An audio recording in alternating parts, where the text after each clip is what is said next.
Car il reste encore un territoire africain à conquérir, qui pourrait permettre à la France de contrôler toute l'Afrique du Nord.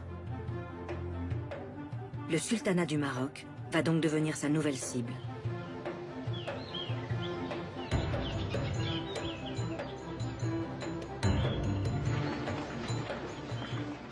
Le jeune sultan Moulay Abdelaziz, à l'abri des hauts murs de son palais de Fès, était pourtant parvenu à préserver l'indépendance de son petit pays, poursuivant la politique de ses prédécesseurs qui commerçaient depuis longtemps avec les Européens.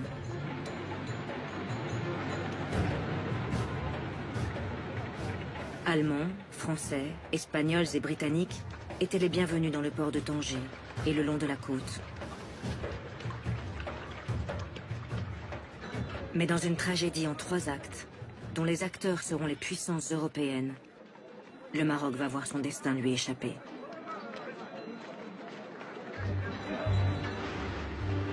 Le premier acte débute en 1904, lorsque la France et la Grande-Bretagne décident de solder leurs contentieux coloniaux et de s'allier. Ce que l'on a appelé l'entente cordiale comporte plusieurs protocoles, dont un qui consiste à échanger le droit des Anglais à contrôler l'Égypte contre celui des Français à contrôler le Maroc. Un accord qui exaspère l'Allemand Guillaume II. Le Kaiser fait alors une entrée fracassante dans les rues de Tanger, en 1905, pour soutenir le sultan marocain face aux appétits français. La tension est telle que l'on convoque une conférence internationale à Algésiras en 1906. Mais les Français et leurs alliés parviennent à imposer leur vue aux Allemands. Les Marocains, impuissants, sont alors obligés de céder à la France et à l'Espagne le contrôle des villes côtières de Tanger et Casablanca. Si les deux puissances n'ont pas le droit d'intervenir à l'intérieur du pays, elles peuvent désormais déployer leurs troupes le long de la côte, comme elles l'exigeaient.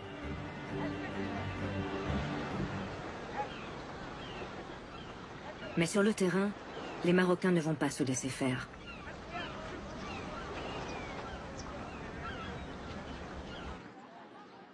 Lorsqu'en 1907, le croiseur français le Galilée débarque 60 hommes dans la ville de Casablanca, la réaction des tribus berbères est immédiate. Plusieurs soldats français sont tués. En représailles, le commandant du Galilée décide de bombarder Casablanca. Des milliers de Marocains perdent la vie. Le pouvoir du sultan Moulay Abdelaziz ne résistera pas à l'onde de choc. Il doit abdiquer sous la pression de son frère, qui lui reproche d'avoir bradé la souveraineté marocaine à la conférence d'Algésiras. Le nouveau sultan Moulay Abdelhafid pense, lui, pouvoir tenir tête aux Français et aux Espagnols. Il n'en sera rien.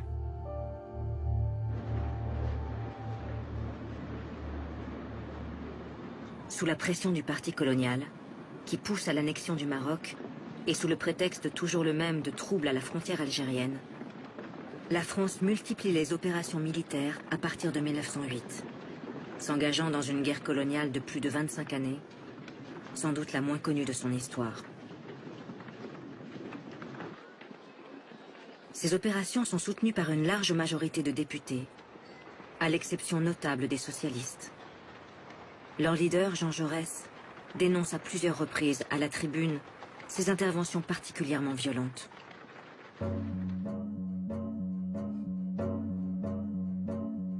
Messieurs, à mesure que notre intervention au Maroc est plus étendue, plus dure et plus brutale, je me demande avec une angoisse croissante et sincère de quel droit nous portons la guerre et le feu au cœur même de ce pays. Au Maroc, il y a un peuple effervescent et indépendant, qui a plus que nous ne l'imaginons la fierté de sa vieille histoire, qui se rappelle qu'il a successivement refoulé de son sol les Portugais, les Espagnols, les Anglais. Ce n'est pas un peuple accoutumé à subir en silence une domination tyrannique. Mais les dénonciations de Jaurès resteront vaines, et les soldats français continuent de partir en nombre vers le Maroc. Alors, dans un deuxième acte, c'est l'Allemagne qui pousse ses pions. Le Kaiser Guillaume II comprend que la France ne compte pas respecter l'accord d'Algésiras et qu'un partage du Maroc est devenu inéluctable. Il envoie au large d'Agadir ses croiseurs, le Panthère et le Berlin, menaçant d'intervenir militairement. Un coup d'Agadir qui permet à l'Allemagne d'exiler